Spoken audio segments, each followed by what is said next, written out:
You are listening to The Michael Lodge Show. Wealth, business, and taxes. Oh, yeah, and some politics. Let's get started.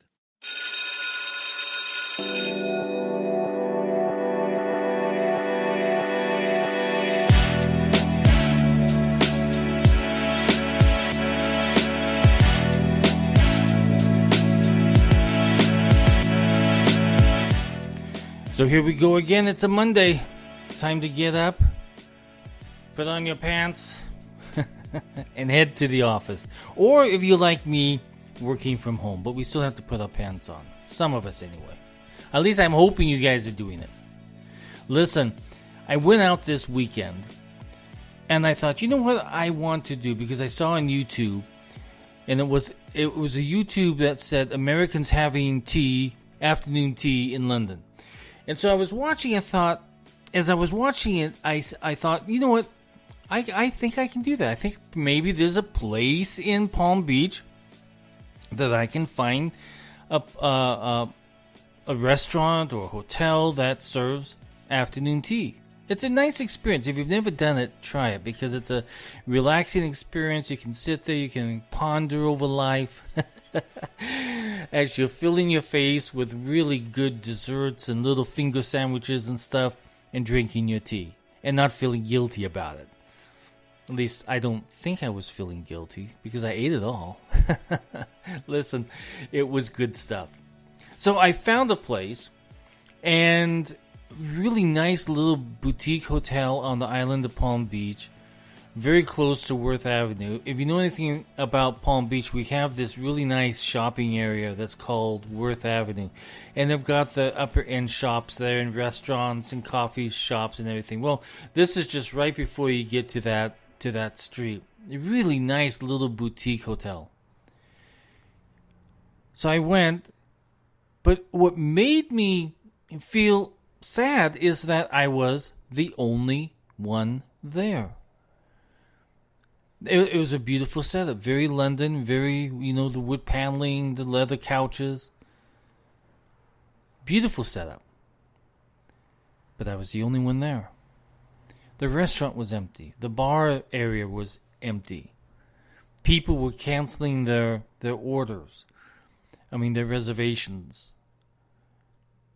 And it made me sad because here we're in a very prestigious area and no one is supporting small business. If you go down Worth Avenue, you will see for lease signs on buildings where there used to be art galleries and shops and all kinds of different things for you to peruse and buy. But a lot of them are gone now. Even some of the big stores are thinking about leaving. And it makes me sad because Palm Beach County has really done a disservice to small business. They have been numbskulls, I tell you. They have shut them down. They have very strong, requirements of how they're going to operate their business. But it's hurt business so very badly. And when I see really cool businesses like this little tea shop, this little tea restaurant being hurt, and I'm the only one there, it really makes me feel bad. Small business is the foundation of this nation. When businesses are going under, the small business owner is trying to keep it going, trying to survive. The profit margins are so thin that just one little tiny thing can knock them out of business. And this pandemic has literally put so many businesses unnecessarily out of business. And now you see a lot of the cities and states beginning to open up. Right after the election, they began opening up. So you knew that this was truly a political act and not a healthcare scare. It was a bad COVID virus. It was a bad virus. People have died from it, and people have survived from it. But it was not at the point where we should have shut down business.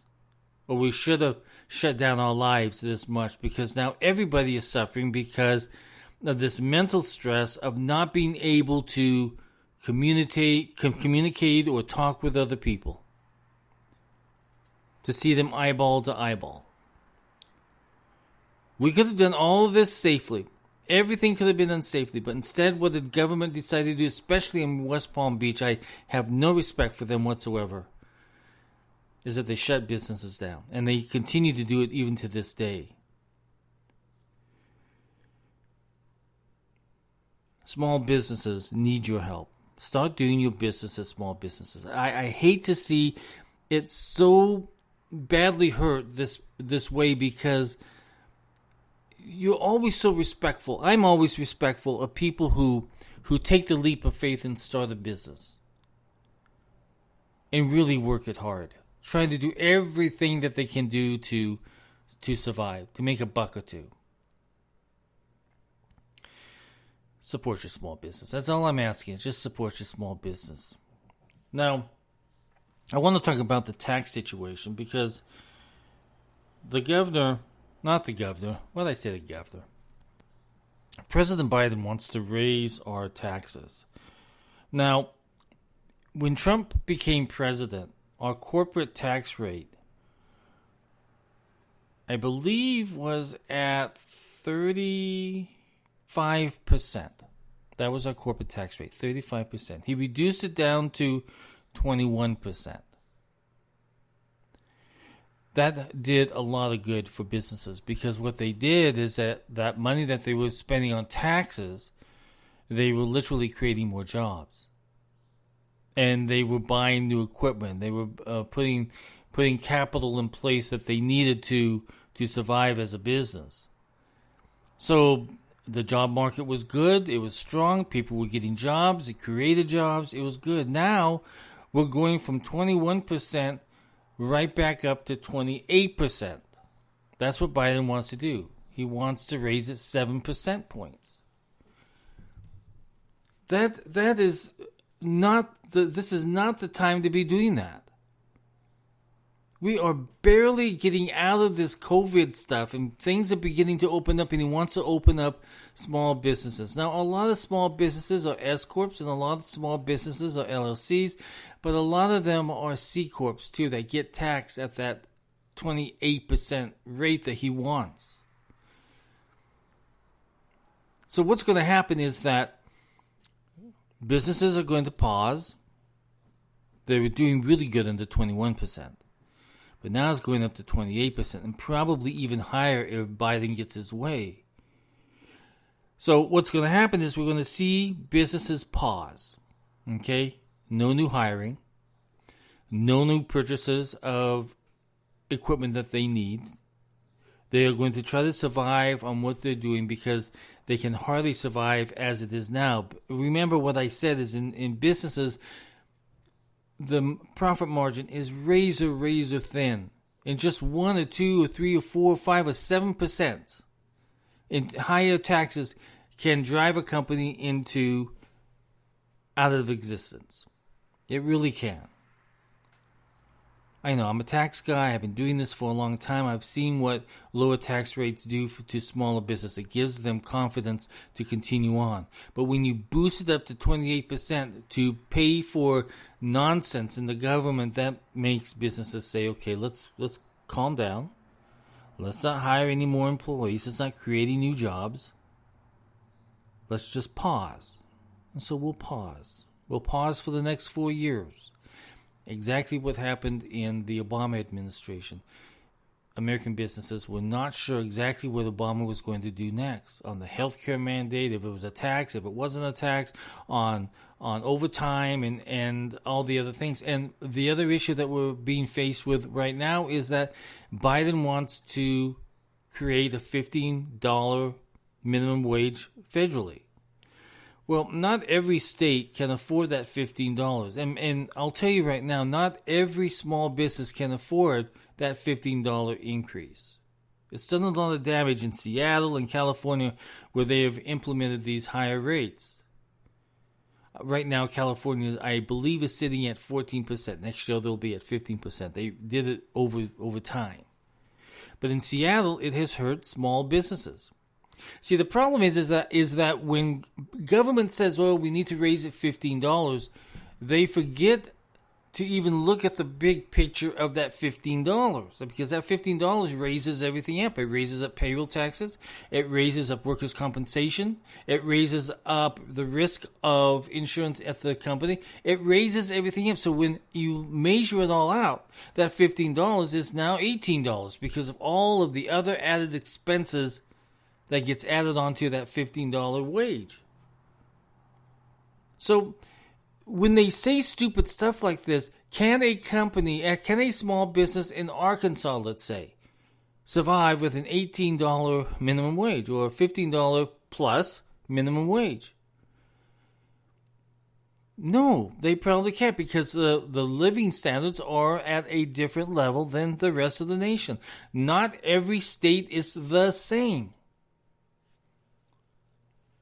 So when politicians become so stupid and they want to raise these taxes because they want to pay for the other stuff that they want to give out to people, like free education and all that other stuff, it costs small business money. And then, so what happens then is that $15 to $18 is what happens to it. It has to be passed on to you, the consumer.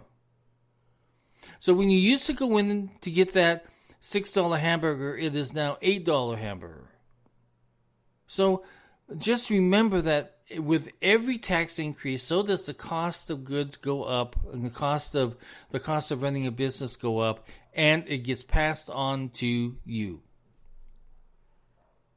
And so all of your costs go up. Now, if you look at the oil industry at the moment, we have been able to proficiently provide oil for our nation. We have not had to buy it offshore.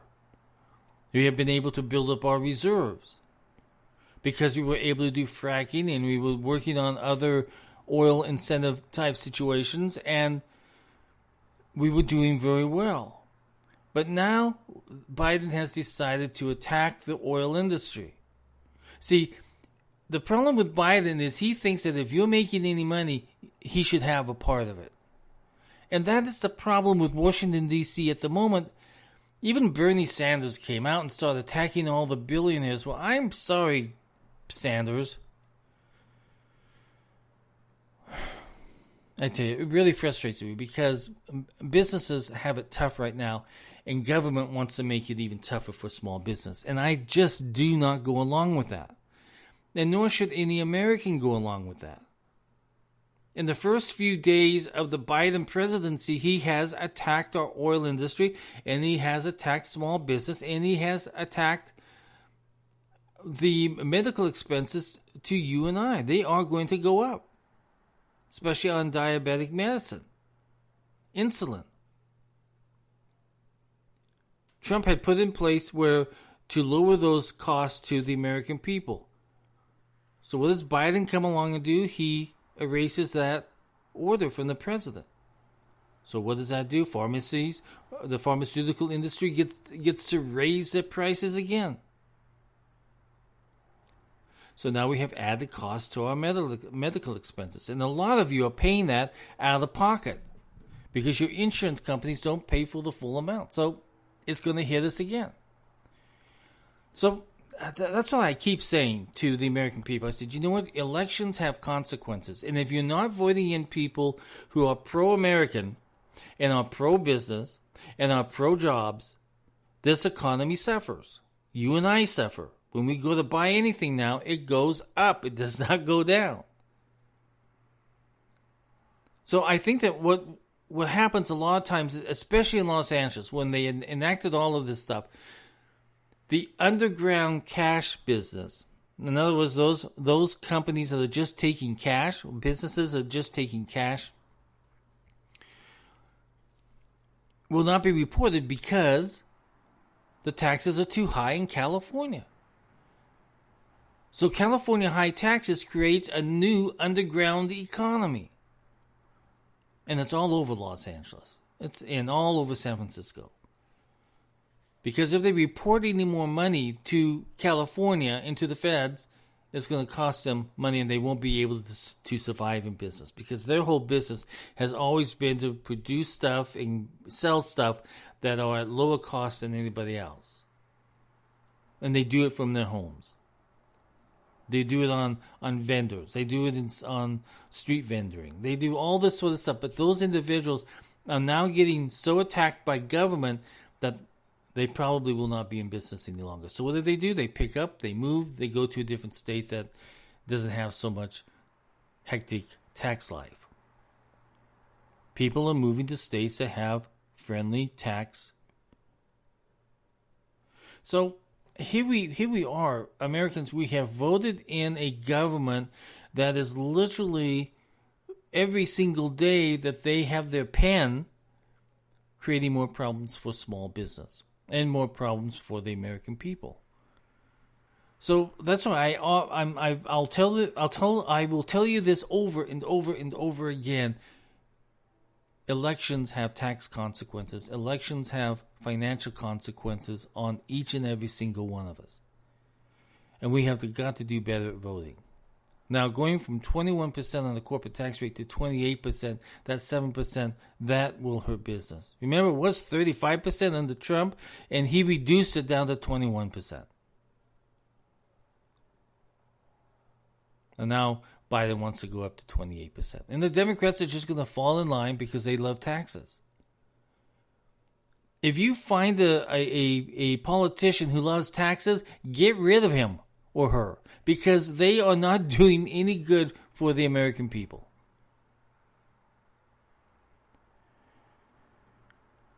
Gosh, I've been in taxes for so long. Since 1984, I've been preparing taxes and also advising people on taxes.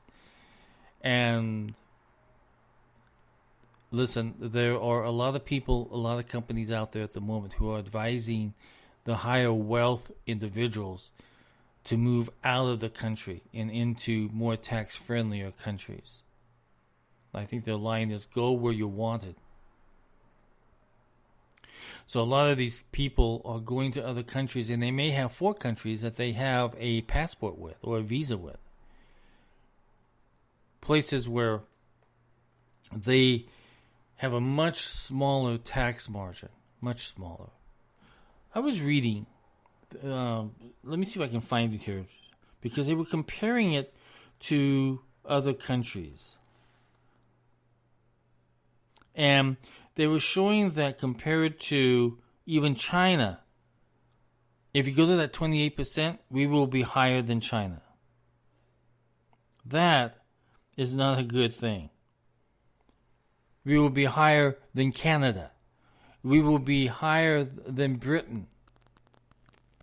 So where do you think companies will put their manufacturing or their services in? They will probably put them in lower tax places. Taxes play a big part in operating a business. Now, a lot of you are out there saying, well, no, it doesn't really hurt the business. It does. It hurts them tremendously. If you don't understand the term razor thin, it means that these companies have a razor thin profit margin that if anything attacks them, there is no profit margin. There is no advancement. There is no growth. There is no job creation. There's nothing, because companies have got to be put on hold. They put the hold button on, and they'll leave it there until they see a better economic outturn. And a lot of that has to do with the taxes that they have to pay on their businesses. Now, if you think that this millionaire tax is just going to hit millionaires, no, it never has. Under a democratic regime under Obama, they were doing that $1 million tax thing, but it did not hit just $1 million.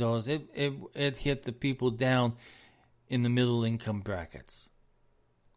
Because what Democrats see as wealth is not what we see as wealth. We see our incomes just being able to survive, to put food on the table, to keep gas in the car, to be able to get to work, to be able to find work. But government doesn't see it that way. They have this broad position saying we want to provide this for the people and the taxpayer has to pay for it, but it affects how much food we can put on the table. And that's the problem with government. And if we are not voting people in that really have a focus on what businesses have to go through, then they should not be in that office. If they don't understand how taxes affect your personal income, they should not be in that office. If they have no respect for the American people and are not listening to the American people in their needs, they should not be in that office. But you guys keep putting them back in. You've got individuals who have been there their lifetime. Nancy Pelosi has been there a lifetime. Chuck Schumer has been there a lifetime. Mitch McConnell has been there a lifetime. He's been there. All of these guys have been there too long.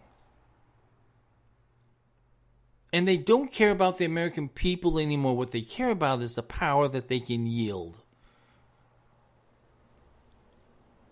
And that is their whole focus. Us are not even on their thoughts. Not even on their minds. Because they say what we should do, but then they go out and do something totally different. So, I'm going to say it again. Our elections and who we vote for have consequences on our personal finances and on our business lives. Because we're putting individuals in there who have no sense of boundary of what the American people need. They're not even looking at that anymore. Now they have political agendas that have social consequences. And they don't care about the economic consequences because that doesn't matter to them. They have so many millions of dollars sitting in their election war chest that they don't care. So what I would suggest, and I hope that you do this, but I suggest this. Contact your member of Congress in the Senate and tell them if they really want unity, they'll focus on what the American people's needs are and not what their political agendas are.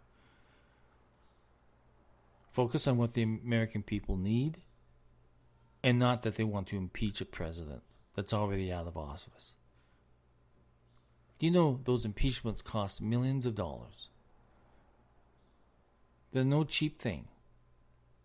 Those millions of dollars could be going towards roads, infrastructure.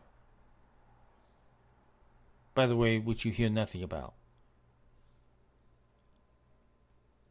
We have an infrastructure that's crumbling, and they want to impeach a president. I wonder what if we don't get these politicians back in line and begin focusing on the America that is so great, and for them to stop thinking so politically all the time, nothing is going to get done for this nation. We're going to have 4 years of nothing, of fighting and bickering, calling people names. There is no unity. Unity's gone. Forget about unity. Forget about it. Unity is further division. Because it has to go their way politically. And if the Republicans were in power and they were doing the same thing, I'd be pounding on them too. Because when a government gets stalled based on politics, you have no real government. You have an inept government that can't even get things done. And that's what we have now. We have an inept government that is so politically driven by hate that nothing gets done for the American people. I often bring this up. Chicago, the University of Chicago did a study, I think it was about 4 years ago, and at that time there were 700,000 homeless American kids on the streets. That's way too many. But we never think about them. Instead, politically, they focused on the border kids. Not about the kids that needed a place to eat, who had been abused, who were trying to hide from their family, who were maybe hooked on drugs. These individuals who were kicked out of their homes because the family lost their home. And there's so many different stories of why these kids are on that street, but yet the U.S. government and the local governments, they do nothing. That's why I push back on the American people. And so many of my podcasts is that we need to start focusing on the needs of our community, you and I, in order to get things done. Government has failed. It continues to fail because of politics. It's this politics of having to get even with somebody and not about the American people.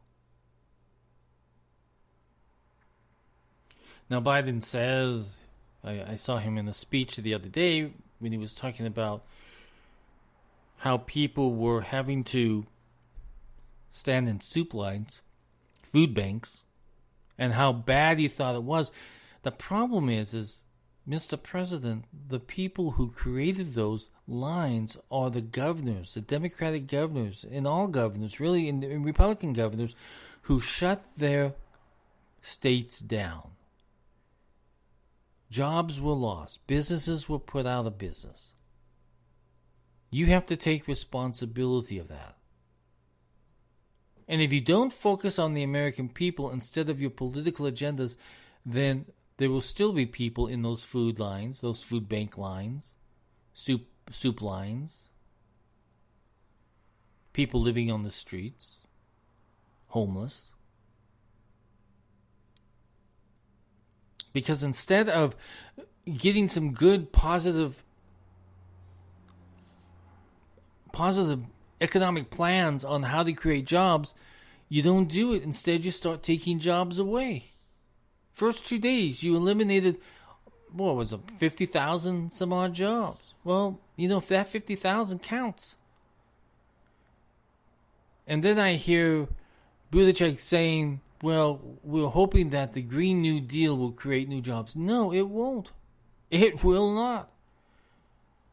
Don't ever think that a government policy or project is going to create new jobs when you are trying to put more responsibility on businesses, on the already responsibility of just trying to stay open, and you want to create more complexities in this world. It's not going to create jobs. Don't ever believe a government when they say, well, help is on its way. Reagan was right. President Reagan said, don't ever believe. He says, when government says that they're on their way, run. Go. Because it's just going to make it worse.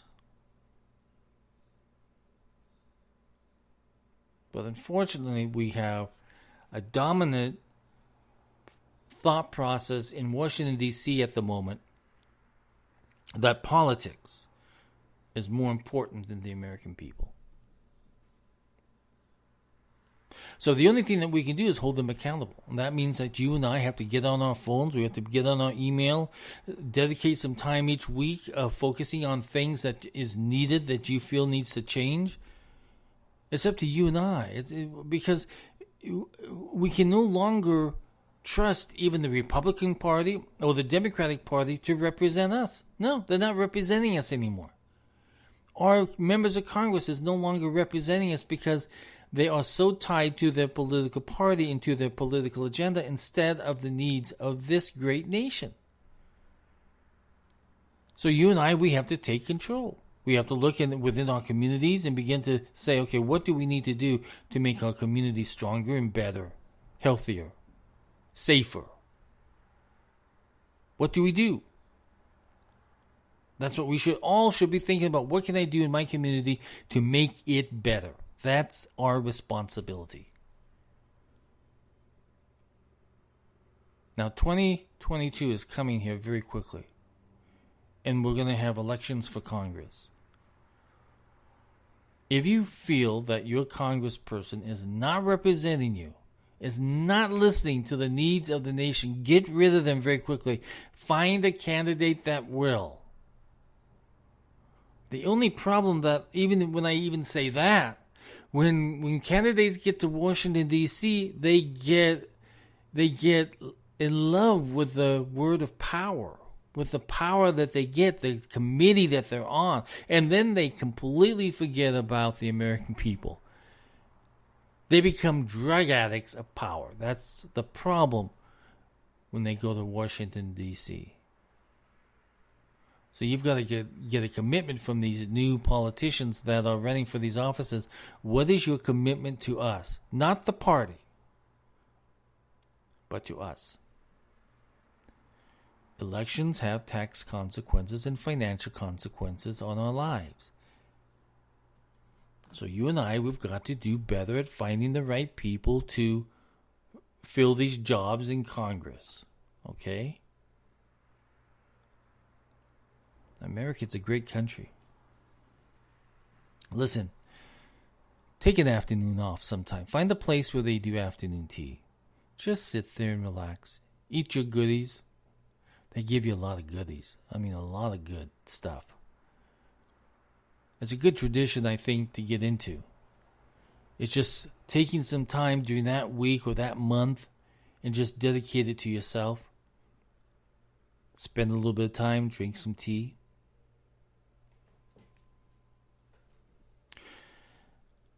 Life is getting tougher and tougher. Support your small business. Support those individuals that have been in our communities for so long, cooking for us. Can you imagine that all of these restaurants that have gone out of business had something that we liked? We went there because we liked how they did it. They had the best recipes. They had the best food. But they're gone. They're gone because government got involved.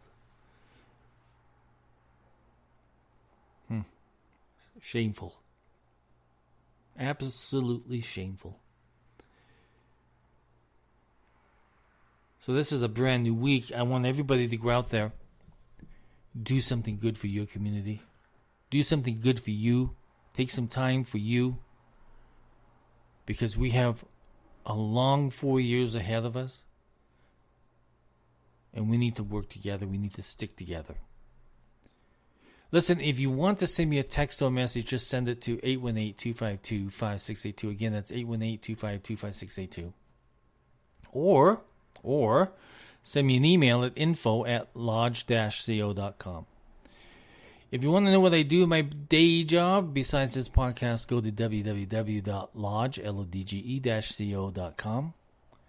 If you want to support this podcast and all the content that I provide for you, go to www.buymeacoffee.com/Michael Lodge. So that's it for today, everybody. It's going to be a great day. Today's a beautiful day. I'm looking outside and the sun is up. The skies are blue. Not a cloud in the sky. It's going to be a good day. Talk with you soon. Bye-bye.